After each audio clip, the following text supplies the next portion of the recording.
things, other memories, how they tug and cling. I lay listening. I could touch my past, feel the heavy air, hear the branches scratch. I lay looking back. I remember when I used to drive right over. I remember when you used to pull me closer. I was traded for a cigarette in a bed you shared with an older friend. I remember all the years I yearned for closure. I'm still trying.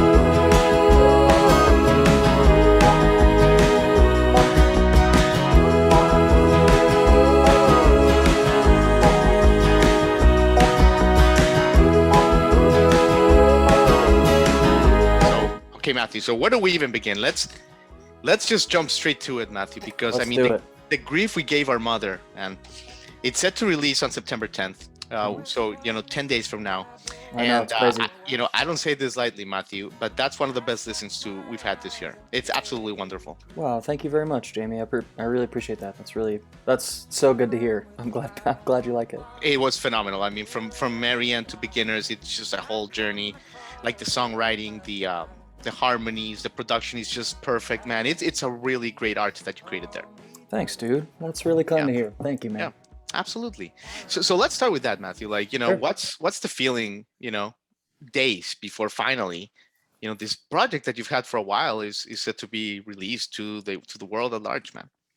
Dude, it's kind of a crazy feeling, to be honest. I've been working on this record for a long time, in and out of the studio, in and out of writing for it, in and out of touring. It's been almost like 6 or 7 years since I've released a record in its entirety, and a lot of that time was spent just figuring out how to do music more officially as a person, like growing in the world. And I'm 27, but I started touring and stuff when I was like 18 or 19. Sure. And so there's a lot of just learning to do, a lot of growing to do. I started to kind of see how other people released records and did them well and released them well and actually put some thought and care into it, and I decided that that's what I wanted to do with this batch of songs because I was really proud of the writing, and I thought the songs were good enough to do something kind of bigger and better than I'd done before. And so that journey took a lot longer than I thought it would, but it was all good stuff. And so now, being on the cusp of releasing it, it's pretty wild actually, because I'm leaving on my first tour. Like basically next Wednesday, the 8th, I leave Denver, drive to Nashville to pick up one of my bandmates, and then I'm on tour for a month, and the album comes out. And because of COVID, I haven't been on tour in like, however long, like over a year and a half or something. So it's just a lot of stuff culminating together at the same time, and I feel pretty excited about it because it's the first batch of music that I'm like truly proud of. Like I listen to it and I'm like, yes, like it sounds good. Like I'm really happy with it, which is, I think for whatever reason, songwriters and artists, and we're always like weird about our own stuff from time to time. It's weird to listen to our own stuff. So this is really like, it feels good to be able to listen to this and feel proud of it. And the other musicians that played on the record are just fantastic. And I hear a lot of that. And Tana and Addy, who sang harmonies all over it and woodwind stuff. They're just so good, and so it feels really great to have like this coming out in the world and something to feel really proud of, regardless of whether or not it does big things or small things or whatever. Like I know it's something that I can look back on for the rest of my life and feel pretty proud of it, which feels good. I know that's like very lofty; those are big things, but it feels like a big, huge chapter in my life, and so it feels really cool to have it actually like come to fruition in this way. Definitely. Wow. Yeah. Wow. A lot to unpack there, man. But yeah, I think part of the reason why the album, besides the musicality and everything is so great is because of what you said, what you're alluding to, Matthews. You started writing it when you were, a young man, really finding yourself, and it's almost like you're leaving like an actual tangible, sonic proof of how far like you've become, and you're sharing it with the world. It's like a really special thing. Thanks, man. That's a really cool way of looking at it. Actually, I like that a lot. Music and making music and writing songs and stuff to me has never been it's never been like a side quest, you know. It's always been kind of the main thing, and it's very confessional to what's going on around me, and you know the state that I'm in, and all that sort of stuff. So Yeah. I listen back on these songs, and I really hear, like you said, you know, I hear the last couple years of my life, and it feels kind of cool to be able to sit back and think about all the things that I've done and all the steps that it's taken to get to this point. And at the end of the day, it's you know it's over in an hour. You know, the album, which is kind of funny too, how it all gets boiled down to Yeah. just a couple songs. You know, it's funny how much time and effort and energy goes into just making 4-minute things, you know. Sure. But I feel really proud, and so Yeah. I appreciate the sentiments, Jamie. Like, Yeah, that's really nice. absolutely. Absolutely. And do you remember, Matthew, when you were in Gainesville and you were in that, managing that music venue, when you Uh-huh. first sat down to write down this album? Like, do you have like a moment that you pinned down and like where the thing was born, basically? Well, there's a couple moments, you know. I had been tossing around the idea of the phrase "the grief we gave our mother" had been kind of with me for many years because I wrote a song called "I'm Still Trying" that's on that record, and it had gone through many Great song. iterations. Thanks, man. But that was kind of the first track on the album that made me go like, okay, I think I've got something here. You know, I think I've got a cool song, or I think I've got like an idea. There's a grander thing going on. And so I just started calling the project "The Grief We Gave Our Mother," and I Mm, started just slowly working on it over time. And some of the songs I started like even before working at that music venue. Some of the songs I started after that, and it really is just like a large swath of my life through writing. You know, it's kind of like my yeah. favorite songs since you know coming out with the last record and having like 5 or 6 years of songs to kind of pick and choose from that feel representative of who I am and what I want to, you know, how I want to present myself. Yeah. So yeah, I mean, a lot of the songs came from just life, man. Working at that music venue was super fun, but it was, you know, I've said before that is basically like facilitating a lot of other people's dreams, and which is cool. You know, it's always fun to see people succeed in what they do, and I got to set up a lot of really great shows for awesome artists. But I felt like I wanted to be the one who was the Sure. artist, you know. So Sure. that was a big moment for me. It was like kind of a that period of working in Gainesville was sort of the first time I contemplated like, all right, what does music look like in my life in a different capacity?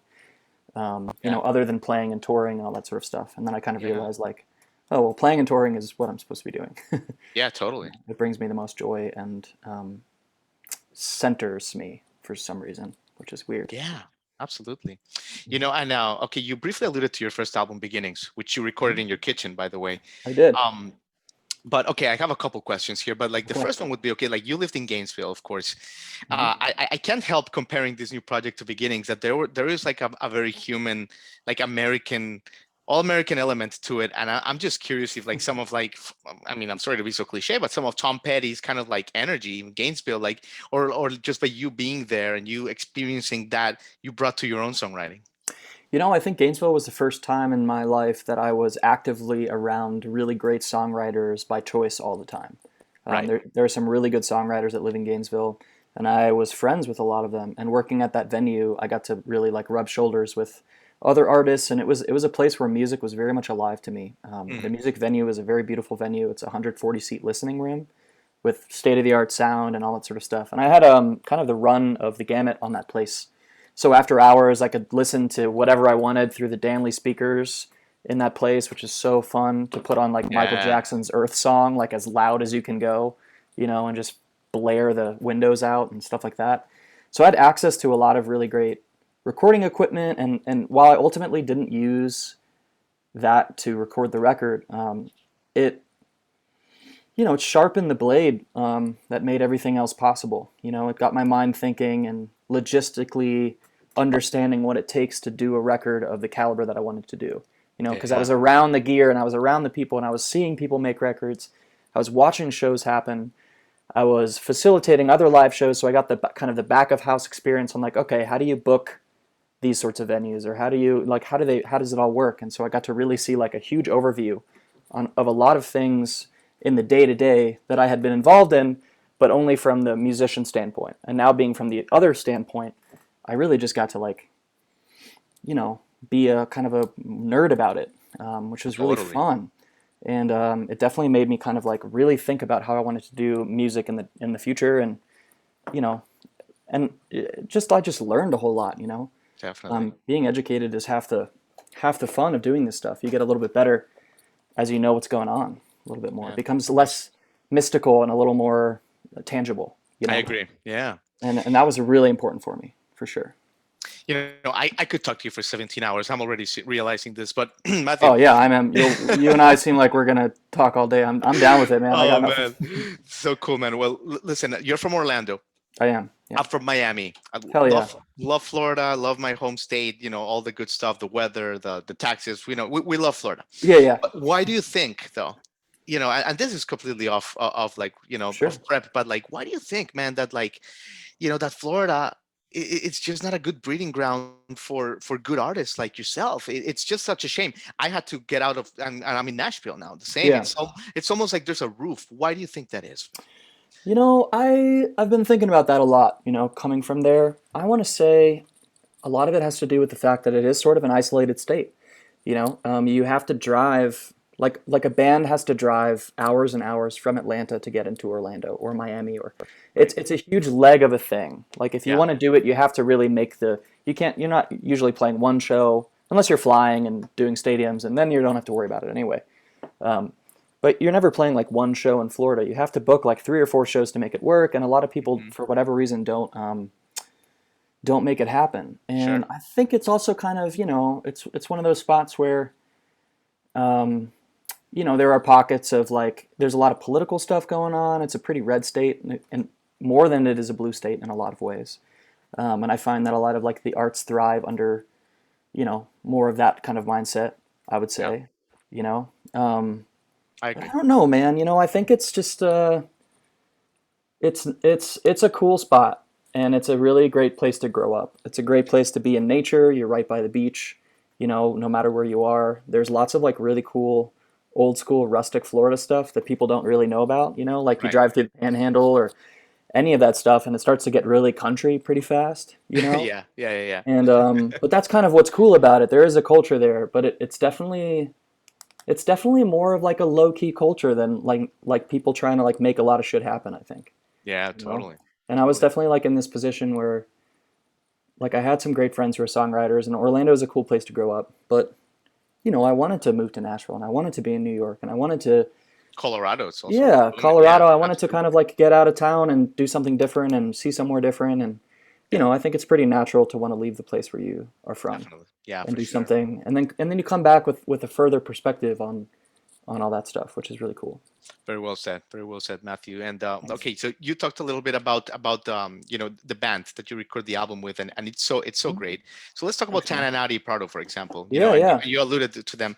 I mean, the way you guys collaborate, and for my audience that maybe is not aware of you yet, I would say it's almost like Brandy Carlisle with the twins. Sure, It's totally just good. really it's the way you guys complement each other is phenomenal. How did you guys meet, sir? Oh no, you're good. We actually met in. We didn't go to the same high school, but we went to like kind of rival high schools, I guess. And my buddy Kyle, who's an upright bass player, and he played upright bass on the first album, Beginning. He introduced us. Not too long before we recorded that first album, actually. They just were. I mean, they're sisters. Their harmonies are absolutely insane. They're two of the most musical people I've ever met. I think they both went to college at FSU for music. They're like real musicians. I'm kind of like a cowboy musician. Like I didn't really go to school for anything. I just kind of learned. But they went to school and they like know what they're doing. They're very trained musicians. And so the combination of them having this really rigid training and me not having any of that It's is a perfect. really nice combination actually, because they sort of what's a good way to say it? They kind of put me in the rails a little bit. They give me the space to do whatever I need to do, but they also make it so that I'm a little like I stay on track. Sure, You know, sure. That makes sense. yeah, and I mean, they both play lots of instruments. I mean, Tana plays clarinet, Addie plays oboe, which were both featured in the album, which is really exciting to bring that kind of like classical music element to the songs. Just because I think that stuff's really beautiful. Addie also played the trumpet, which is hard to do, woodwind and brass instruments are typically hard to merge together as one player, and she's just really talented at that. And so I really lucked out finding them, and when we've toured quite a bit together, and it's exciting for me because I get to keep them both together as sisters on tour. So they're kind of like their own support system, and it's fun. I feel like I'm the arbiter of like a family reunion when we get to play together, which is a good feeling. And Addy just got married, and I went to their wedding. It was actually in Nashville, and their whole family is just kind, and I don't know, they're just really good people, and I think they're kind of like the first group of folks that I've played with that I can really be 100% myself with, and they understand like how I play live, and they understand how I am, and we can like work through that and really get to something special together, which is really cool. Man, that's really cool, dude. And then, Thanks. another great part of your story, and we were just in Eau Claire, Wisconsin, a couple of weeks ago. We were at the Nice. Blue Yeah. Ox Music Festival, and such a key part of the making of this wonderful album was, made in Eau Claire. Yeah. Of course, Justin Vernon from Bon Iver is from there, and Sure. there's this. Tell us a little bit about the scene, and it gave it like a really good color to our album there, Matthew. Thanks, man. Eau Claire is really cool. Shane Leonard, who produced the record, we had met just through my manager Steve. He works with this woman Anna Tivell, who's a really fantastic songwriter, and I had heard Shane's production on her record, and I thought he did such a good job of taking a really, what's a good way to say it? Taking something rudimentary, like a songwriter record, acoustic guitar and a vocal, and maturing it, making it interesting, making it more nuanced than not, and that was really important to me because I had all these songs and they're all kind of, you play 10 songs on acoustic guitar and they all start to kind of sound the same no matter what's going on. You know what I mean? And so with Shane, he's really good at just taking a listen to it as a whole, coming up with like new angles to approach things from, but without Sure. stepping on the songs themselves, which is hard to do because I'm very dynamic when I play. It's a Yeah. lot of like, it goes from very soft to very loud and all sorts of stuff. And he did such a good job of understanding that was like really important to me and working around that rather than like, all right, here's like a straight beat, let's just play it over this guitar part. He was very careful with his drumming as to like where to explode and Yeah. where to be more subdued, where to give space and where to not give space. And it was really cool working with him. I learned a million things just being there. It was kind of like a week that I was there. It was pretty whirlwind. We did a lot of stuff. I can't truthfully say that I like hung out in Eau Claire and went to all the bars and did all the things. Right, right, we were pretty busy. But the group of musicians that I was introduced to there are A, like world-class players, and B, like world-class people. Just really nice folks. Amazing. Yeah, I felt like I really made friends, and I like was in the studio with the dudes, which is like not an experience I have a lot of. I do a lot of stuff alone, or like in bits and pieces, and bring people in slowly. And that was kind of this like, all right, I'm hanging with the guys this week, getting some stuff done and being like a music guy, and it felt really cool. Man, Matthew, so cool, dude. You're being so good with your time, and I think there's a rumor you may play a little song for us. Yeah, I was gonna say, But let me ask you this before that, sure. because I just want to dig really quickly into your songwriting, Matthew, if that's Yeah. okay. Because we've talked about all the other stuff, but your songwriting we can't ignore it. With everything I could or rest. I mean, dude, all of them. It's sick. So I Thanks, have to man. ask you about about the process, man. Because Okay. are you like regimented, old school? Like, all right, this week, friends, family, I'm locking myself from 9 to 4. See you guys later. Phone off. Or are you very much like, man, you're walking in Eau Claire, you get an idea, record it in the iPhone, and like when the muse strikes?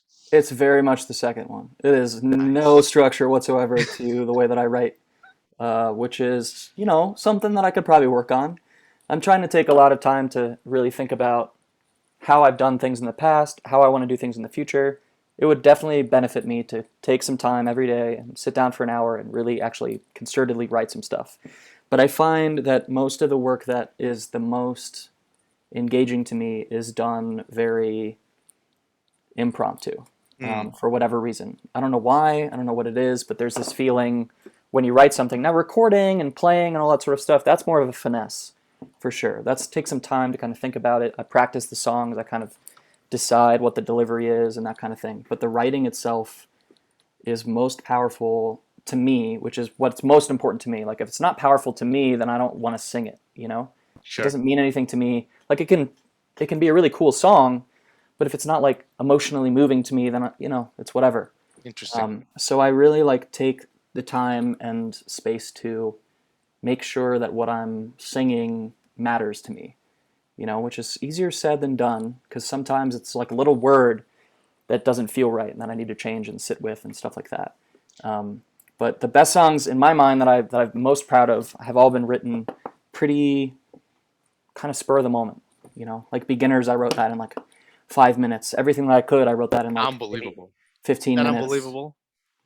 It's Wow. it's weird to honestly, it's weird to look back on some of these songs, especially now. Like it's been done for a little bit. I'm sat with them. I've played some of them out for a long time, and to really like to it and think like, man, I wrote that song. That's so cool. Yeah. Like I can't believe I did that. And I kind of constantly have those moments where I have to kind of pinch myself, and not that they're the greatest songs ever written, but to me they feel powerful still, which is really cool to me. Like Super cool.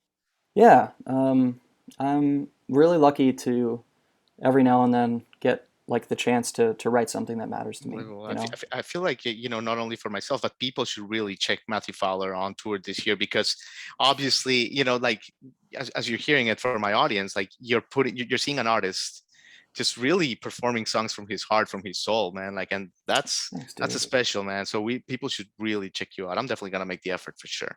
Yeah, I'm doing a Americana Fest in Nashville. I'm sure you're Oh, going to be wonderful. around What in date are town. what day are you performing? Do you It's know? the 25th, Saturday, the 25th. Saturday 25th. I Okay, want to perfect. say it's like 8:30 at because the venue got changed. It was going to be somewhere else, and then they're doing all this And then it COVID got stuff's changed. going on. But I'll find out and I'll email you. I'll let you know. That's a great slot. Saturday night. Yeah, Very man, and I got the girls too. It's going to be their trio Oh, show. It's epic, going to be, epic, oh my epic. gosh, it's going to be We'll super hope we fun. can make it. Awesome, Matthew. Yeah, So thanks for your time, man. It's been a wonderful chat. Why absolutely. don't you Thanks take for us having away me. with a song, if you'd be so kind? Yeah, so what I was going to say is not to kill the vibe, but I'm just using my headphones right now, and they're not the best. So what I was thinking I could do is just record a voice memo on my phone as I'm playing, and then send it to you. And maybe if you want to replace the audio with a nicer audio, Oh or yeah, whatever you sure. want. Whatever. All right, Yeah, cool. we can do that. We can do that. Sure. Yeah, and if it works, then cool, and if it doesn't, whatever works for you.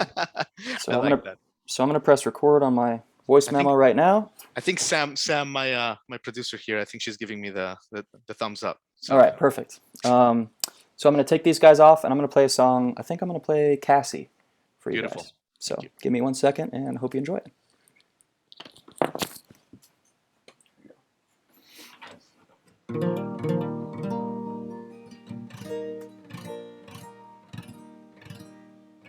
All right, here we go.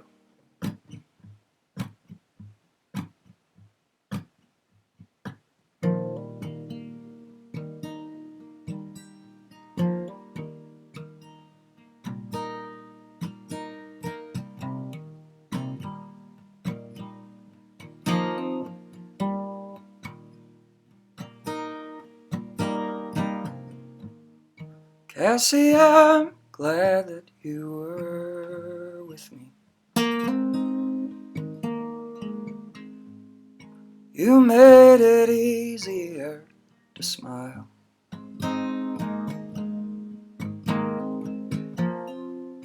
Wish you'd leave that man up in Michigan.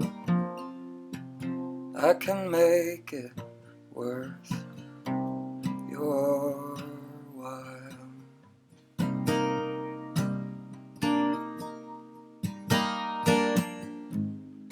Cassie, I know how hard you have it.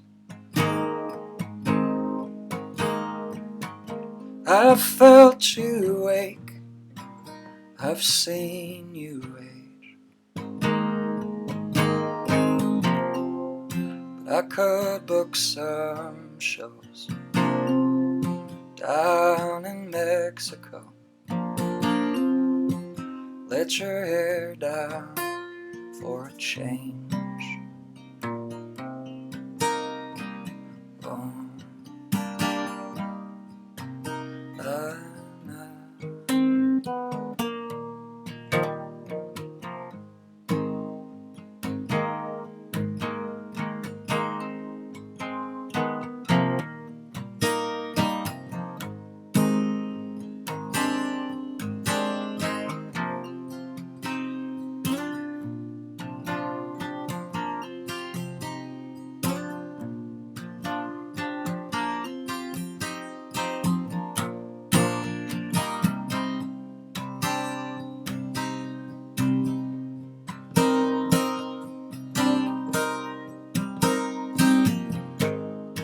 Cassie, I'm leaving in the morning. Stayed here way too long this time. But I could make some space in this endless race. If you ever change your mind.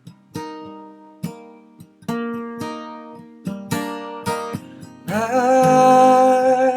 na, na, na, na, na.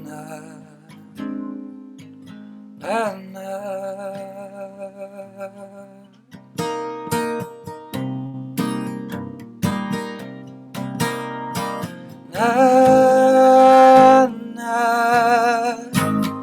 na, na, na.